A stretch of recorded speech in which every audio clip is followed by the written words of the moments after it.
Stuart, we've arrived in Portugal now ahead of what is a really tough game and a really important game for us on Friday night. What are your first thoughts about the arrival here and about the game ahead? Well, I think when the group selection was picked, we knew Portugal away was going to be a real tough game, that's for sure. The fact we've got to come here and actually win the game puts double emphasis on the game. In some ways, you would rather that. You know that we've got to come here and win. I think even a draw against Greece in our last game, we would have still been in this situation having to win our last two matches. So it'll be an interesting game. The Portuguese are a good side, but we've got some good talent in the group. The team have trained extremely well this week, so I'm looking forward to the game. And the fact that you had a number of younger players in for the Uzbekistan game has probably helped you with the fact that a few players have been forced out for injury on this occasion. You've got to rely on a number of young players who potentially made their debut last month. Yeah, as I say, it's been disappointing, the players we've lost, you know, through injury. We've lost the likes of Richards and Rodwell and one or two others, you know, which is a major blow for us. But it's important that the players, whoever it is coming in, whether they be the younger end of the age group or not, or inexperienced, that they have an opportunity, and they have to take that opportunity, to be fair. And on what I've seen in training, I've been very excited. Now I need to make sure that this group stays together at least until next summer, you know, and the only way to do that is win the next 4 matches, basically. And you've had the opportunity today to actually have a look at the surroundings of the game on Friday night as well. And how important is that, considering perhaps the pitch might not have been what you might have been expecting?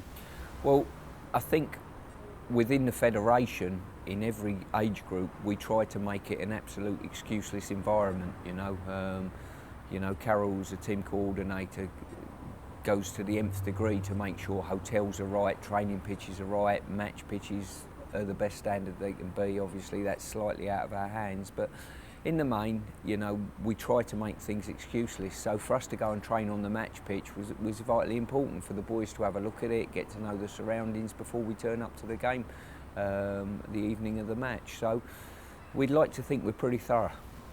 And with that, the approach that you take, you would have been looking at Portugal over the last sort of couple of weeks, and bearing in mind their performance at Wembley in November last year, is that going to play on your tactics tomorrow?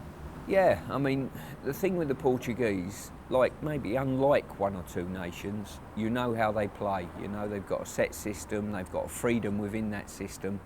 Normally, it's fair to say they play 4-3-3, and they've got talent to keep the ball and pass the ball, and they're difficult to play against. You know, we've had them in our group not just this time, but the last qualification campaign as well, and we've had so far 3 very, very tight games against them that we've come out on top of 2 of them and got a draw in Portugal last time out, which the draw was good enough. Now, the draw isn't good enough now. We have to win this game here.